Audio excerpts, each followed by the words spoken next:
तर मित्रांनो, या ठिकाणी पाहू शकता आपण सलाईन लावली, सलाईन लालकी झाली कारण की त्याच्यामध्ये बी कॉम्प्लेक्स ट्रायबोट टाकलेला आहे आपण. तर सोबतच सोडियम बायकार्बोनेट पण या चावीमध्ये टाकलं आहे आपण. आता त्याचा प्रॉब्लेम झाला आहे म्हणजे आमची ही जी शेळी आहे, जी पाट आहे, ही आज एकदम गच फुगली आहे आणि तिला उठून उभाही राहता येत नाही. इतक्या पद्धतीनं तिची अवस्था बेकार झाली. साक्षी म्हणली, मामा आपण काय तिला गहू वगैरे चारलं नाही? गहू बिहू चारलं साक्षी? तरी पण शेळी कसं काय फुगली की. तर अशा वेळेस काय करू शकता मित्रांनो, तुम्ही शेळी वगैरे जर फुगलेली असेल तर घरगुती उपायामध्ये तुम्ही खाता सोडा पाजू शकता. खाता सोडा पाजल्याच्या नंतर बी बऱ्यापैकी केसेसमध्ये जर पोटफुगे असेल तर रिलीफ भेटतो.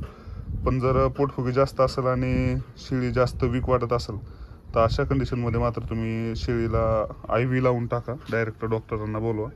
आणि सोडियम बायकार्बोनेट हे इंजेक्शन राहतं. वजनी गटानुसार डॉक्टर ते त्यांच्या पद्धतीने बरोबर देतात. हे इंजेक्शन डॉक्टरच्या सल्ल्यानं घ्या IV मध्ये डायरेक्ट. सोबत ट्रायबोटसारखं इंजेक्शन पण घ्या.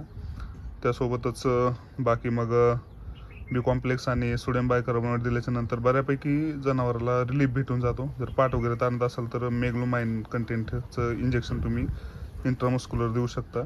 आणि त्यासोबतच 8 तासाच्या फरकाला मिल्क ऑफ मॅग्नेशिया जसं की पॅरालॅक्स सारखं लिक्विड आपण जनावराला देऊ शकता. सोबत बूस्टअप सारख्या गोळ्या ज्याच्यामुळे जनावराचं रुमन जे आहे त्याची इम्प्रूव्हमेंट होईल आणि आपल्याला चांगले रिझल्ट भेटतील. तर तुम्ही नक्कीच अशा पद्धतीनं जर जनावराचं पोट वगैरे झालेले असेल तर हे लिक्विड वगैरे वापरा ज्याच्यामुळं. आणि डॉक्टरांनाच सल्ल्यानं जर प्राथमिक असेल तर खाता सोडा घरच्या घरी वापरा.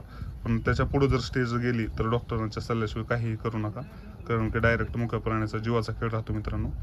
तर आजच्या ब्लॉगमध्ये एवढंच. हा ब्लॉग कसा वाटला कमेंट करून नक्की सांगा. काही फायदा तुम्हाला याच्यापासून होईल असं वाटत असेल एखाद्या शेतकऱ्याचा तर त्याला शेअर करायला विसरू नका. तर पॅरावेड बालाजी मुंडेमध्ये एवढंच. धन्यवाद.